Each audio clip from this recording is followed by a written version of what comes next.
tadi sudah menyaksikan pelantikan 11 orang anggota tim percepatan reformasi Polri.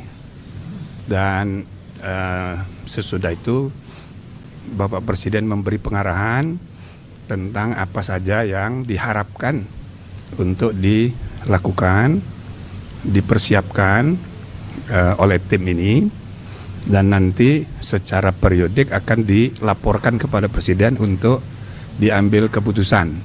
Tentu kami akan mengadakan rapat dulu intern, dan insya Allah hari Senin jam 1 kami akan mengadakan rapat pertama di kantor Polri, kantor Kapolri. Komisi ini diharapkan bekerja tentu secepatnya, tapi Bapak Presiden tidak memberi batasan waktu. Minimal 3 bulan itu sudah ada laporan, walaupun itu bisa berkembang sesuai dengan kebutuhan. Presiden memberi arahan kepada kami, beliau sangat responsif terhadap aspirasi rakyat mengenai kepolisian. Bahkan beliau juga menyampaikan tadi kepada kami, bukan hanya kepolisian sebetulnya yang harus dievaluasi. Semua kelembagaan yang kita bangun sesudah reformasi perlu dikaji. Nah, salah satunya adalah kepolisian sesuai dengan aspirasi yang tumbuh dan berkembang dari masyarakat, terutama puncaknya pada bulan Agustus yang lalu, dan juga disuarakan oleh tokoh-tokoh bangsa, gerakan nurani bangsa yang mengusulkan kepada Bapak Presiden untuk dibentuk tim.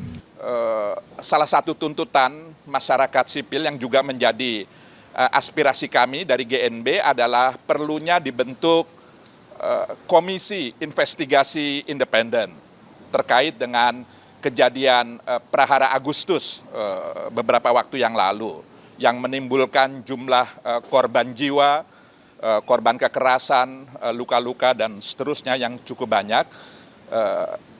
Presiden menyetujui pembentukan itu.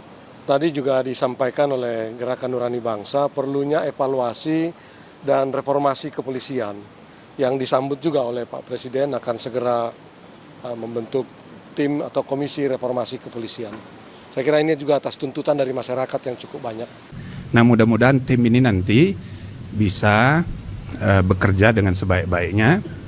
Tentu bukan hanya hasilnya yang diperlukan, tapi juga proses.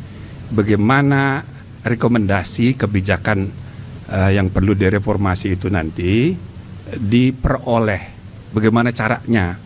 Jadi Bapak Presiden tadi memberi arahan supaya tim ini juga terbuka untuk mendengar aspirasi dari berbagai kalangan yang punya kepentingan, ya. Seluruh masyarakat kita punya kepentingan, karena polisi adalah milik rakyat, melayani rakyat, melindungi rakyat, mengayomi rakyat. Nah, karena itu Bapak Presiden mengarahkan supaya tim ini bukan merumuskan sendiri, kita juga mendengar. Saya kira ini, ya. Nah, nanti kita akan berembuk apa sebaiknya, sambil siapa saja yang perlu kita dengar, termasuk di sini para mantan Kapolri lengkap, ada Pak Menko, ada mantan Menko, kebetulan juga mantan Ketua Kompolnas, dan bahkan juga mantan Ketua MK seperti saya, Pak Mahfud, dan ada 5 jenderal mantan, dan bahkan Pak Kapolri sendiri ikut di dalam tim. Sehingga antara tim ini dengan tim yang sudah dibentuk oleh Bapak Kapolri, mudah-mudahan ini saling menunjang. Dan tim yang ada di internal Polri kita anggap sebagai tim yang menggambarkan sikap responsif Pak Kapolri, ya kan, menanggapi aspirasi, segera tanda kesiapan internal kepolisian untuk bersikap terbuka untuk apa saja yang perlu diperbaiki, kita perbaiki. Nah, kalau yang tim internal mungkin perbaikan manajemen internal, tapi tim ini bisa saja ya memerlukan perubahan undang-undang. Tapi apanya yang perlu diubah, sistem yang harus kita perbaiki, nanti kami akan rembuk bersama sambil mendengar dari semua kalangan. Saya kira ini untuk sementara. Ya, kami masyarakat sipil, lebih dari 20 organisasi se-Indonesia menyatakan sikap dan seruan darurat kekerasan negara, menuntut tanggung jawab Presiden, DPR, dan Kapolri. Presiden perlu membentuk tim independen untuk melakukan penyelidikan dan penyidikan terhadap semua pelaku kekerasan terhadap masa aksi 28 Agustus 2025.